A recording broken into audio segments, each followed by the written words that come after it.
We'll go. Let's go. All right. Hello, everybody. Welcome to Online Foundations in Drawing and Painting. And I've been teaching a foundations course for, God, decades. But this is the first time, given everything going on,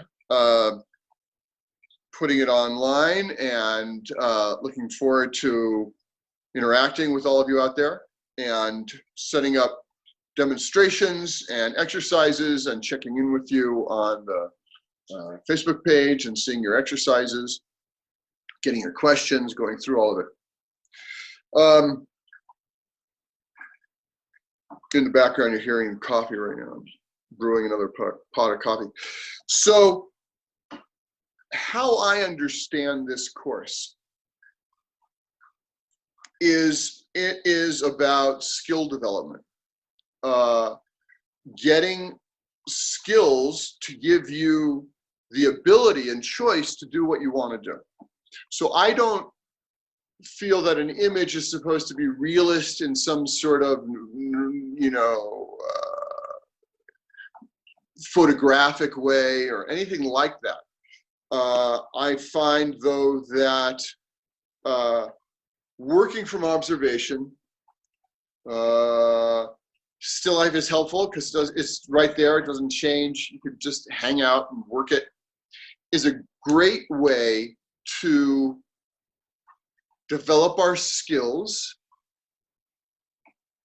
getting familiar with what it means to make line and tone and all of these pieces in order to create a convincing image on this flat surface, an image that is experienced as three-dimensional.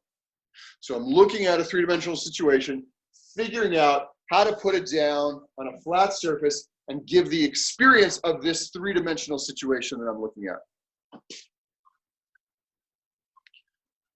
That image looks frozen. Is that working? That one? That worked? So there are a number of formal aspects that we'll be going through. But before I describe them, I want to say that this skill development and developing the ability to get the shapes that we see, to get the tones that we see, the various edge qualities. What this does essentially is it integrates our system. That is our eye, our hand, our materials, our brain, right? All of this gets integrated into a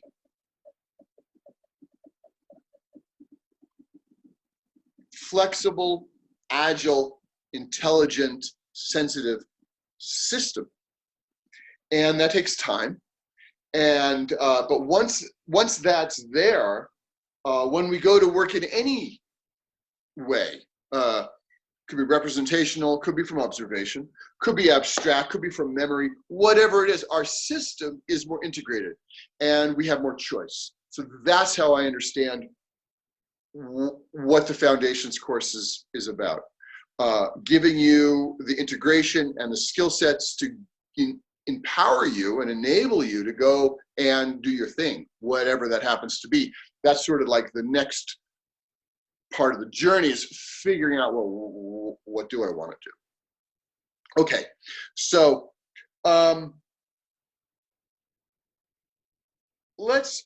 before I start doing a demonstration of the first exercise, I want to go over sort of an overview of how I understand these various elements that we'll be exploring and learning how to do. So I'm going to go, oh, it's on the laptop. Hey, Mark, I'm going to unmute I'm going to undo the video on this laptop here. So yeah, go for it. Here. So I'm going to do... Screen share it, yeah. Yeah. Okay. So I'm going to open this up. And I'm going to go back to the Zoom and screen share. And here's a... Okay. Perfect, there you go. You want me to unmute myself? We can hear you, you're fine. Okay. So here is an Edward Hopper painting. And, you know, here's a woman sitting on a bed in a hotel room, perhaps, and you see a window, right? Now, in order for Hopper to make this painting, he needed to understand the geometry of all these shapes. Her shadow, her body, her form here, the angle of the bed, the angles and shapes of the window, and the parts of the building outside, the building in the distance, all of that. He needed to understand the geometry of those shapes. He also needed to understand the relationships of these different tones, these different colors, the light, white, yellowish on the wall here, this shadow, her hair, her dress, all of these different tones he needed to understand in relation to each other. And he needed to understand how to think about the edge quality. When is it a hard edge or a softer edge? How to organize the edges, the tones, and the geometry in order to create this kind of convincing image. And he's doing this from his memory and invention.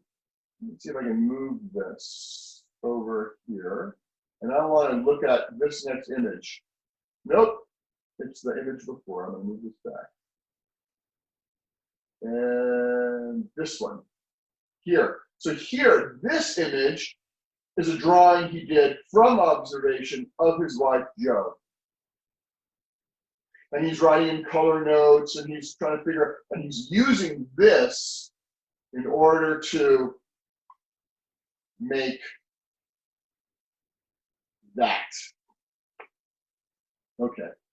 So these are the various elements that we're going to be exploring. Geometry, the shapes of things in relation to other parts of the rectangle, and then the tonal relationships. And I'll speak more about that in a moment.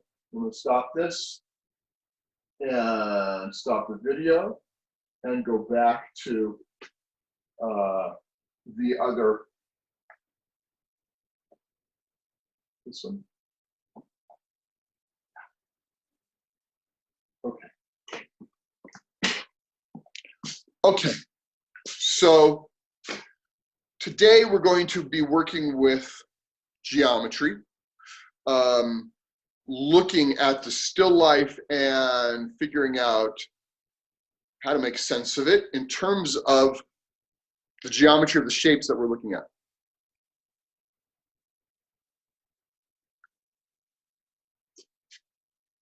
Just as a brief overview right now, before we move back to this demonstration, I want to explain that when we move to tonal relationships, that is color relationships, we'll be looking at three aspects, and I'll be going over this again. We're going to be looking at the value of the tonal relationships, how light and dark are these different colors. When I use the word tone, I am speaking about color relationships that when we put them together give us a naturalistic experience of the world. The light, the form, right? As opposed to color relationships that feel more flattish, like more abstract Picasso or something. So I'm calling those tones. I don't mean necessarily something muted, although it could be that. So when we look at tonal relationships, we're looking at how dark or light. Like if we looked at a black and white photograph, what would it look like? If the second aspect of tonal relationships is temperature, how warm or cool? Is this a a warm gray or a cool gray? And the warms are like orange and yellow and red. Is this like an orangey gray, or is it a cool gray? And a cool would be like blues and greens and purples, and that would be, you know, the more on the cool side, warm side, and we'll be working with that as well. And then the last aspect we'll be looking at for tonal relationships is saturation. How vivid, how juicy is the color versus how muted, how toned down. And with those three aspects, we coordinate all these colors together in this rectangle to give us a convincing experience of the light and the form and all those pieces. Okay, so that's sort of this overview. Now, pulling back, I want to talk today and focus today on geometry. So when I'm looking at the still life, can you see from that one? So what we're doing, what we're assuming when we are drawing and painting, when we want to make a realistic image, is we're assuming certain things that we've inherited from the time of the Renaissance, that we are looking through this window onto the world.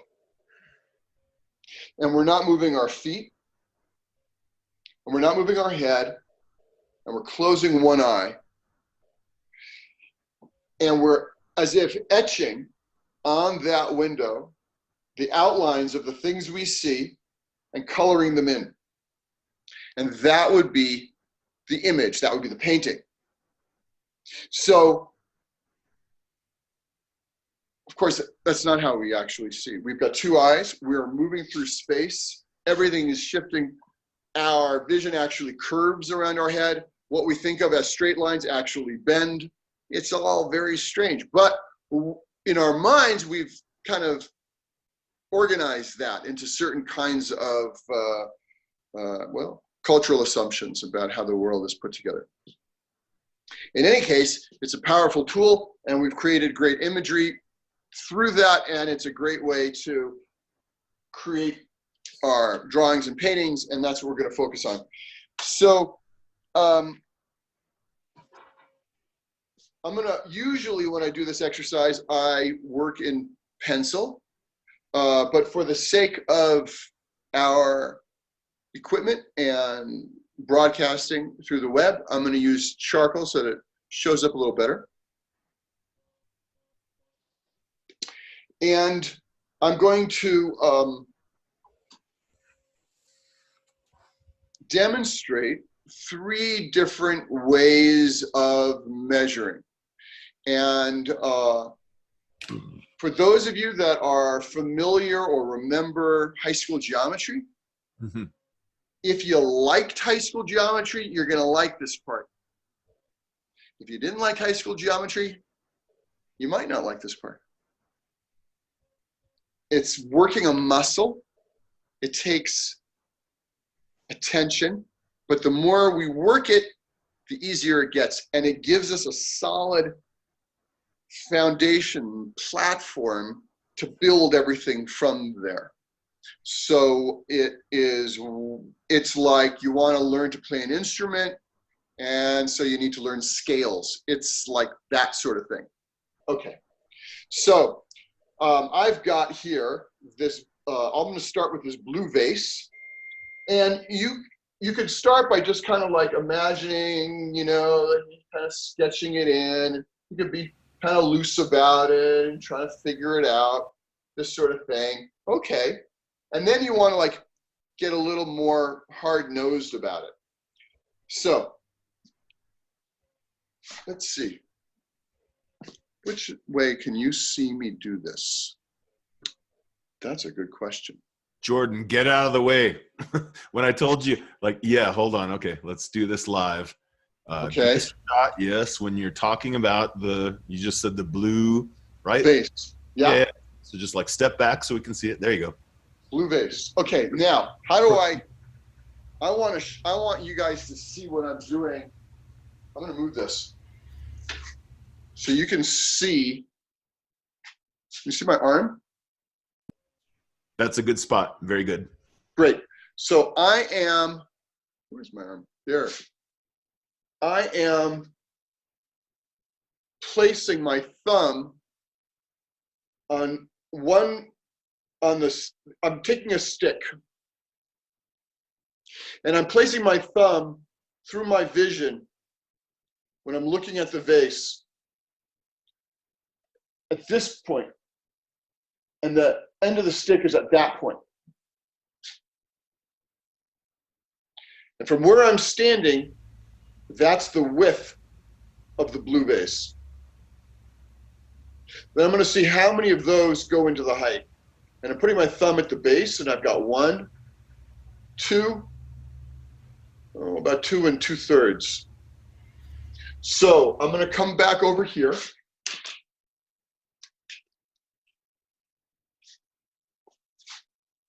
And I'm going to measure this. Taking this, go 1, 2. It's a little high, but basically that's about right. Cool. So for this width, the height of the whole thing is about that. So this is proportion. And I could use this and start to figure out, oh, how far away is, is the red vase, or where does the cloth come on the side, on the right side? So I could take this and like figure it out this way. So it's what? Oh, it's just over 1. So Jordan, yeah. remember every time you reference something on that table, you step back. There you go.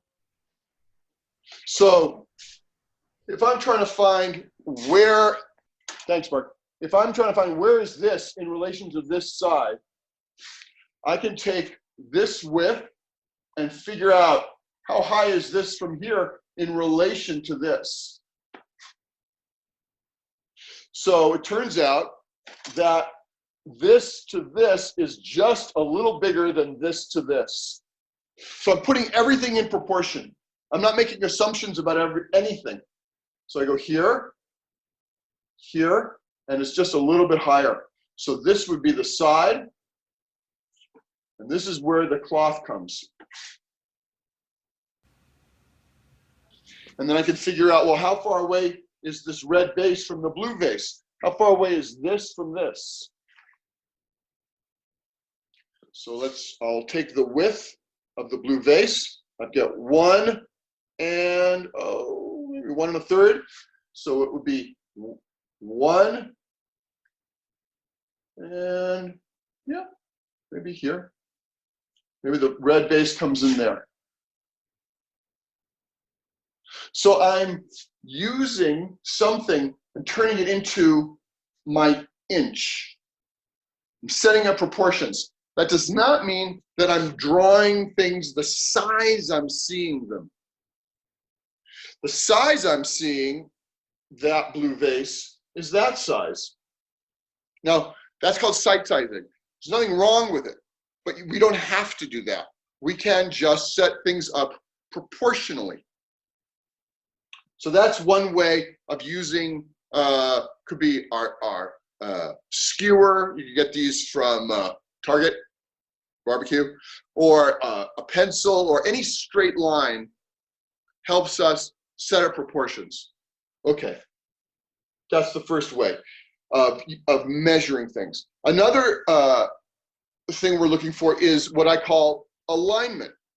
So let's say I want to figure out where is the base of this red vase, glass vase, in relation to the blue.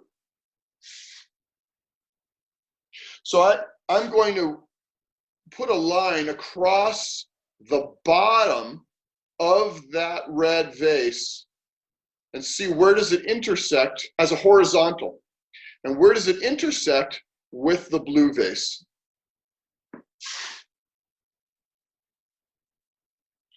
So I see it as coming about there. a little lower. So that means I've got the base of this thing about here in relation to this, about there. So then it would be, so I'm aligning one thing next to another thing, or I've got this purple in relation to the blue. Where is the opening of the top in relation to this guy from where I'm standing? And here I'm not using a horizontal line, I'm using a vertical. You get a plumb line, string, and a bolt. And I'm getting just to the left, so that the outer lip of this is from where I'm standing just to the left of the blue base, about there. So somewhere up here is the opening of the purple vase of the top. And how far up? And again, I can use the width and start to measure. And I go 1, 2. So I've got 1, 2 brings me to the outer edge of that oval of the purple vase. So what I'm doing is I'm plotting XY points. I've got this window that we have inherited from the Renaissance is basically a grid.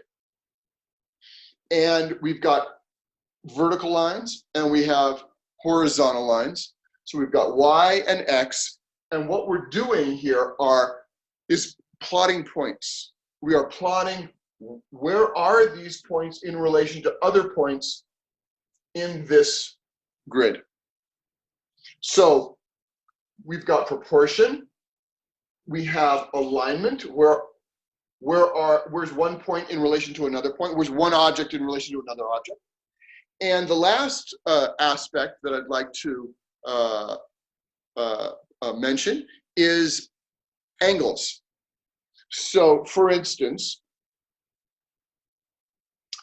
we have a nice vertical here with this blue vase. In relation to this vertical, there is an angle that's coming down this way. And you can really see this angle quite nicely with that, with the cloth, that pink cloth. So I can see in relation to this how that works. Now, if I want to put in the edge of the table, I'm not standing straight in front of it. It is not a clear horizontal in front of me. Rather, I'm standing this way and it's going up somehow. Well, if I take my straight line and place it as a horizontal in front of me, I'm making in space an angle. This is my horizontal. That's parallel to the picture plane here, this rectangle. And in relation to this horizontal, the table goes something like that. And I can even give it a number, 20 degrees, 30 degrees. What becomes important is that it helps me focus in on this angle, this way. And then I can also figure out, well, how far down is it? It's like, well, it's 1, 1.5. So I've got 1, a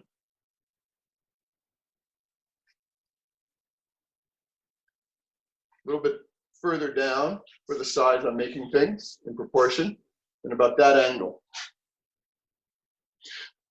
And we can use them for the curves as well. So for instance, I've got this purple vase, this guy, and I'm seeing it's coming up this way in relation to the blue vase. Now a curve is really a series of tangent lines so we've got these different angles,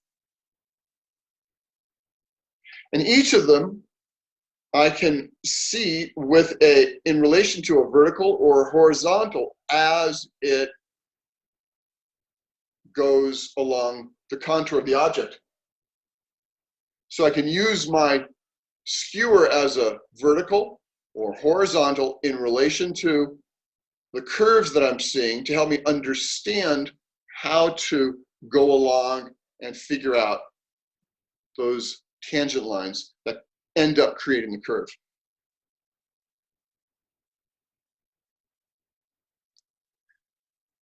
That was a lot of information.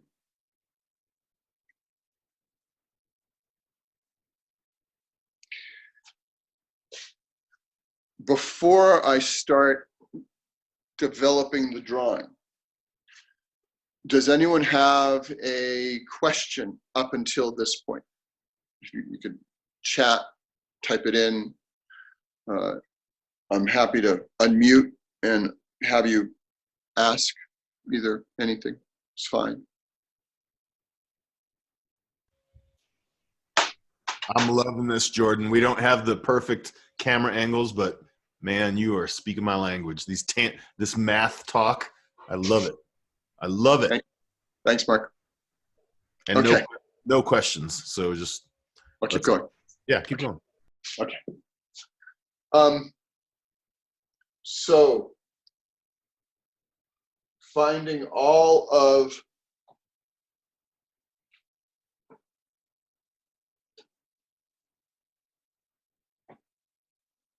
where things are in relation to other things.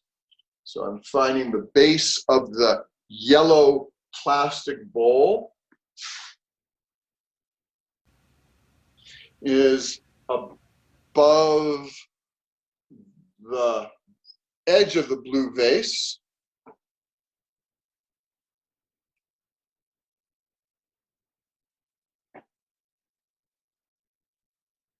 About half, a little less than half of the width.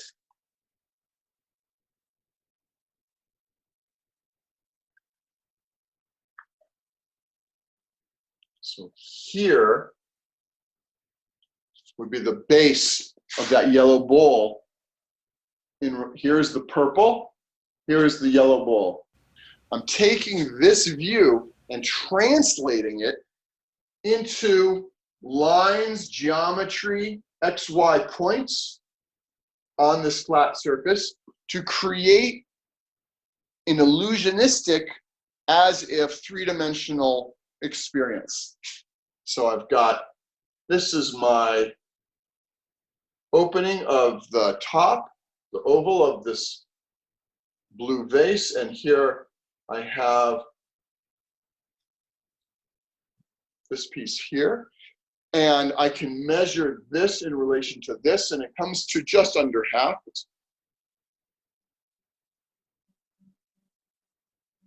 Oh, even less. That's about right. Cool.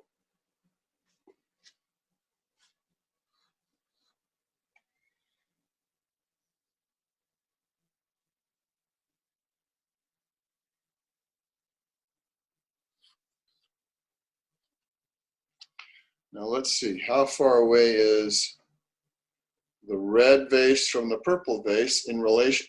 Whoa, it's like exactly the size of this. This is that. That's wild.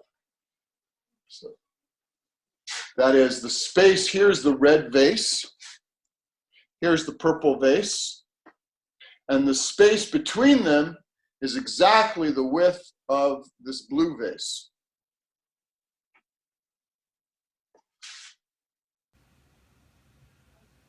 And the space between the blue vase and the red vase is a little less than the width. There's a little more than the width.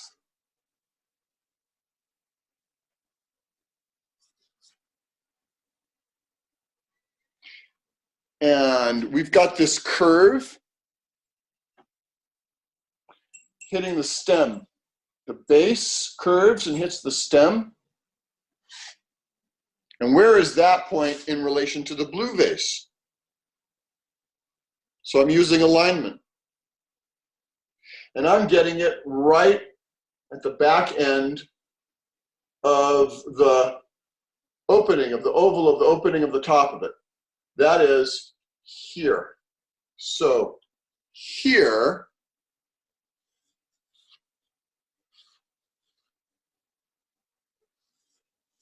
I'm getting the round base of the red vase. And I'm making rhymes, not on purpose. Okay, now I want to clarify for myself where things are. So I'm using my eraser here. I'm just using a regular white plastic eraser. You can, I don't think of this really as a charcoal drawing, although I'm drawing in charcoal. But you know, we're not using like a chamois. We don't need to do that really right now. Let's see. So I'm drawing out where these shapes are.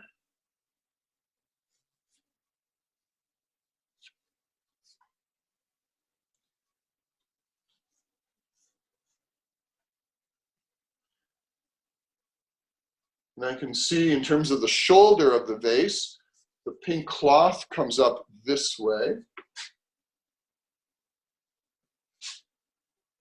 And then I've got my orange, big orange bowl over on that side.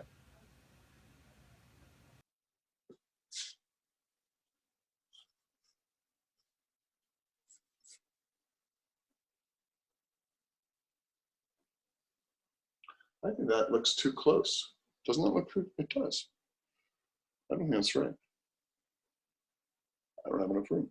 1, 2, no, that's right. 1, yeah, more or less. Okay, so if that's the case, then this comes here, and then this is here, and that's there. Maybe this is a little lower, maybe.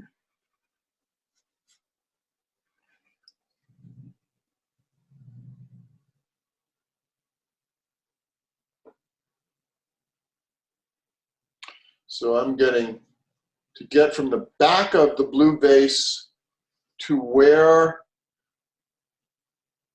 the orange bowl meets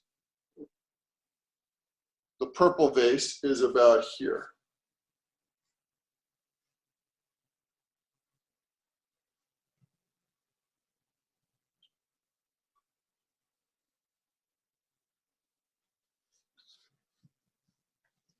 So I'm finding all of the geometry of all these pieces. That's the setup. Now,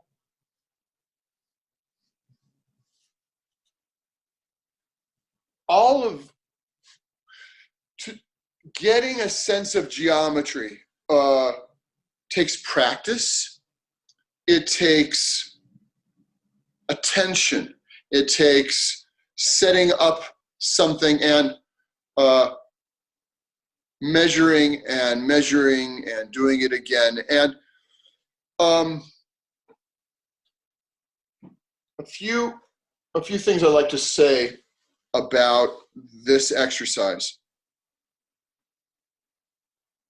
On a practical note, the more you do it, the easier it gets. It's like any exercise, like any physical exercise. The more we do it, our muscles get accustomed to it, and it just goes more easily.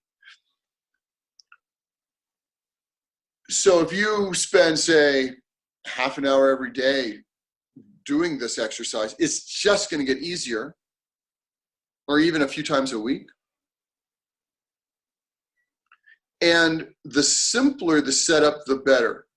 So a few simple objects, a couple pieces of fruit in a book, and just trying to figure out this point in relation to this point, in relation to this point, the proportion, the alignment, the angle, real simple. Simpler the better, so that we get traction, so that we can actually start to get a handle on what we're looking at.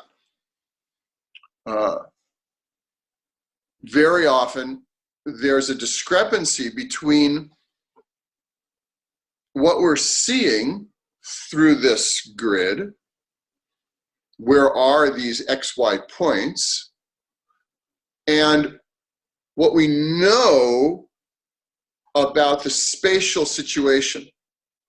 And so things often get distorted because what we're seeing doesn't fit what we're thinking.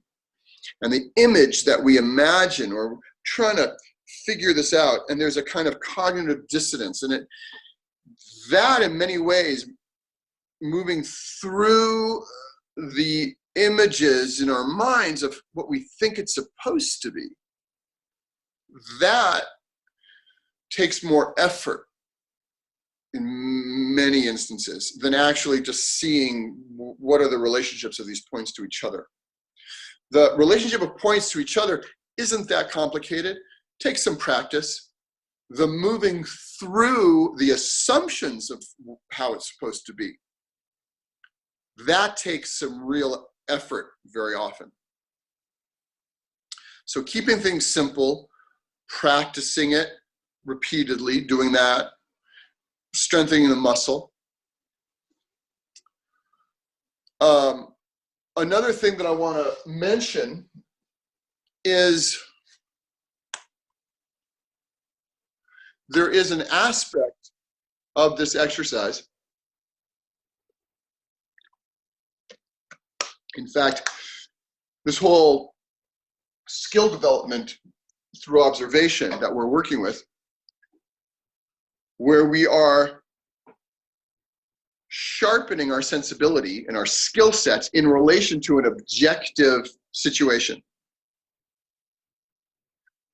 And so as we work, our drawings and our paintings will be further away or closer to what we're seeing. And so it feels like we're either getting it right or wrong. And that leads into value judgment. I'm doing it right, I'm doing it wrong. And that can be a bit of a burden on the whole process. We do want accuracy. We are strengthening our skills and our ability to render what we see.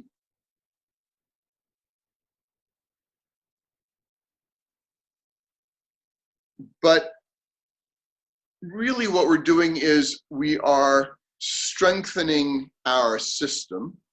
We're building synapses in order to give us choice to go and do what we want to do. And so we want to be more or less, we want to be accurate. We're trying for that. But I found it helpful to think in terms of this is working better, or this is closer to my visual experience than it's wrong. That snowballs into this whole other direction that just creates a lot of friction in our heads. So I want to mention that as well. And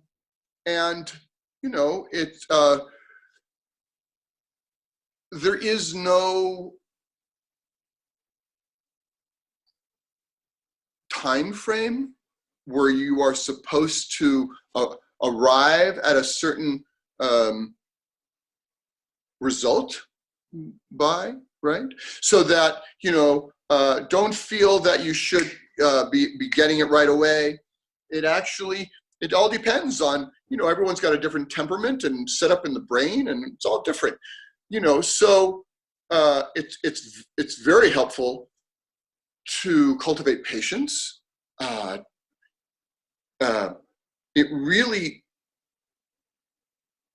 It's really true that the slower you go, the quicker you're going to go. Just coming down into the moment, and as you draw, take your time and measure, and don't be in a hurry. So that would look something like this. well, I sort of was doing it. And just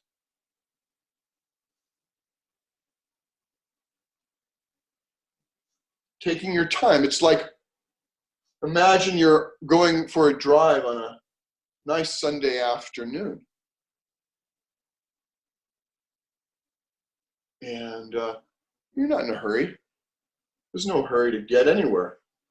You just want to be where you are.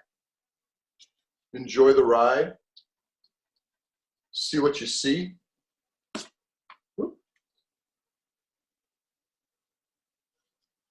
And so it helps us actually be where we are. And just show up here and take your time with what you're seeing, and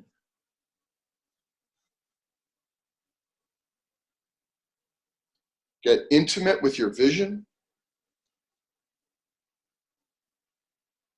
I still don't think that's in the right place. Doesn't look right. This looks good. Here. Here. Yeah, what's going on? I don't know. Okay.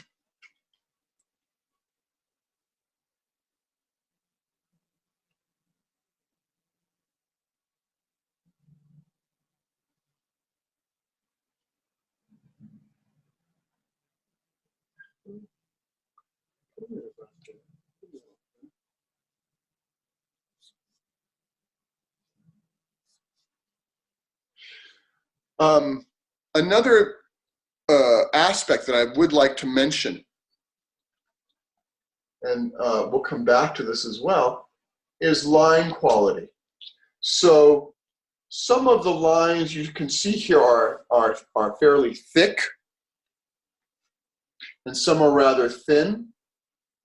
And when the lines change, it could be lighter, could be darker, thicker, thinner, that change of line quality helps us establish a sense of volume and three-dimensional form. So just something to think about as you work, the aspect of line quality. As we paint, the aspect of line quality becomes edge quality, of how we handle the edges of things while we're painting.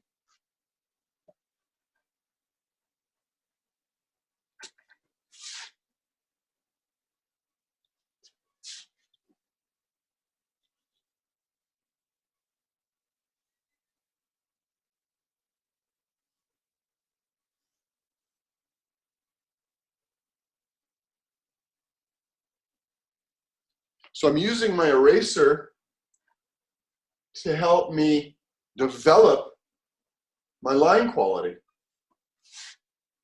So then my eraser isn't just the way we would use it in school, like I'm correcting a mistake. I'm using my eraser as a drawing tool to help me create this three-dimensionality, just like I'm using my charcoal. They are working together to create a situation here that starts to feel like space and form.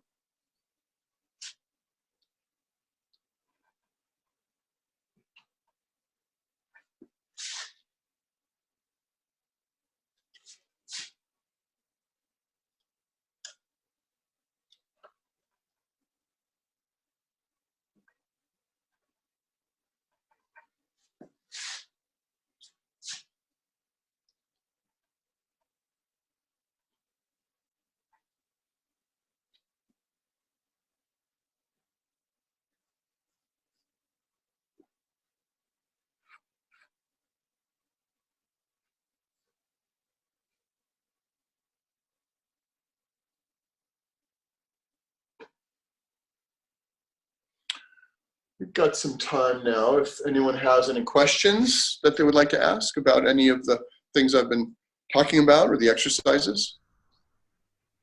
No questions so far. Let's see, folks. Jordan, let me just tell you, this is brilliant. This is like day one of some enormous thing. Thank you. Finding our way. This is fantastic. Thanks, Mark. Oh, should our paper always be upright rather than flat on a table? I would recommend it Yeah. because when it's flat on a table, there's a distortion. You're not actually seeing, if we're looking as if through this window, then the window is facing us. If we're drawing that window on a flat surface this way, there's a distortion. And when we prop it back up, it won't look like we thought it was going to look like. So yes, I would, if you're working from observation, I would highly recommend having it face you. Okay.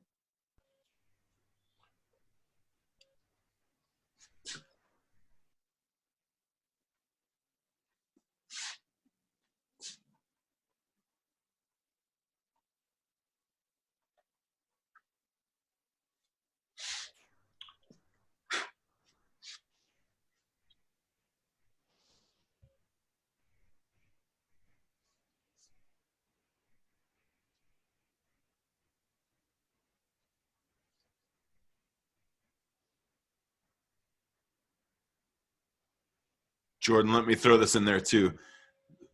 That an eraser is not for correction. Yeah, man. You know, the eraser is a drawing tool.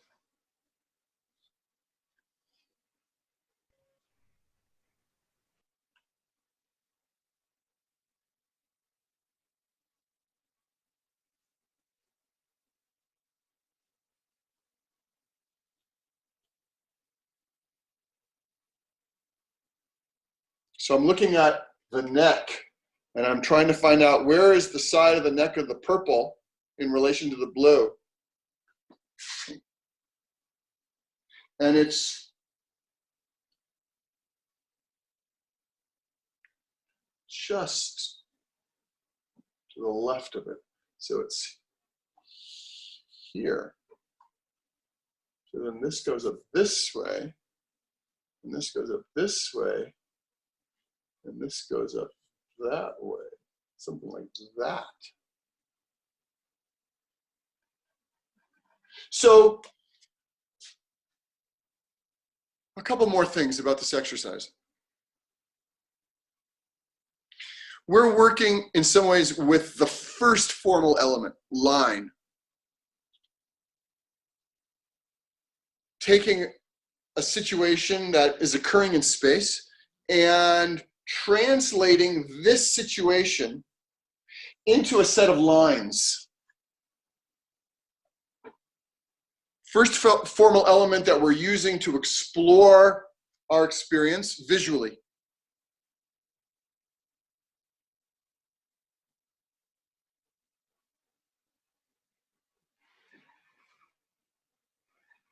Couple things.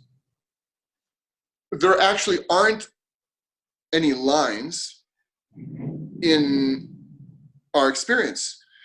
There are edges of things, but those edges all move depending on how our body moves. So we are creating these lines as a way of getting close to our visual experience, our perception.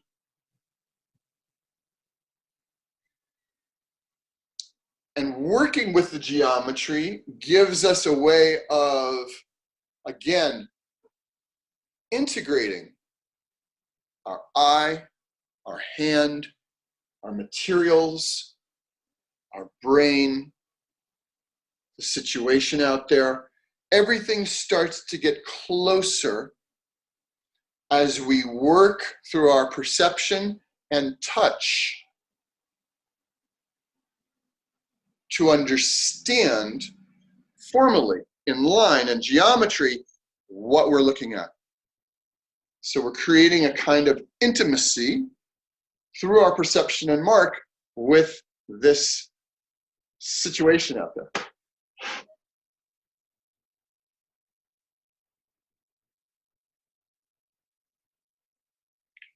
This becomes a foundation that doesn't go away as we work in move into black and white and we work with color, looking for the geometry remains. It's part of what we build on. And so it becomes very helpful to become familiar enough that we're not struggling as we move into black and white and value, or as we move into color. We're not overly struggling to find the geometry. So we want to get comfortable with handling the problem of each formal aspect as we go forward, so that when we add another formal element, value, temperature, saturation, we're comfortable enough to be able to handle the problem. So I highly encourage you to practice this at home, set things up, post on the Facebook page, or if you would prefer just to email me and send me some JPEGs, that's absolutely fine.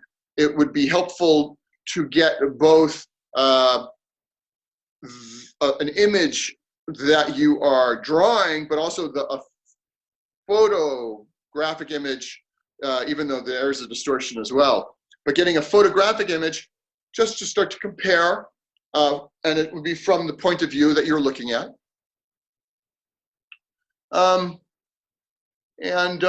You know, another way to think about this as well is it's like a jigsaw puzzle. You know, if you like jigsaw puzzles, it's a puzzle. All those pieces actually fit together. You know, there's no gap. The world seems to fit together over there. There's the blue of the table and the yellow and the purple and the red and the cool. Now my job is to figure out what are those pieces that fit together into that situation. And so it becomes a kind of a jigsaw puzzle for myself. You know, it's like, oh, so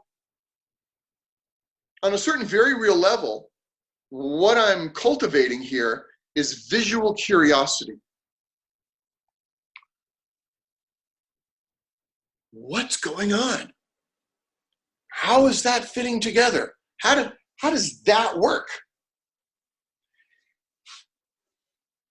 Let your visual curiosity be more awake, be stronger than any sense of skill lack. You'll get there.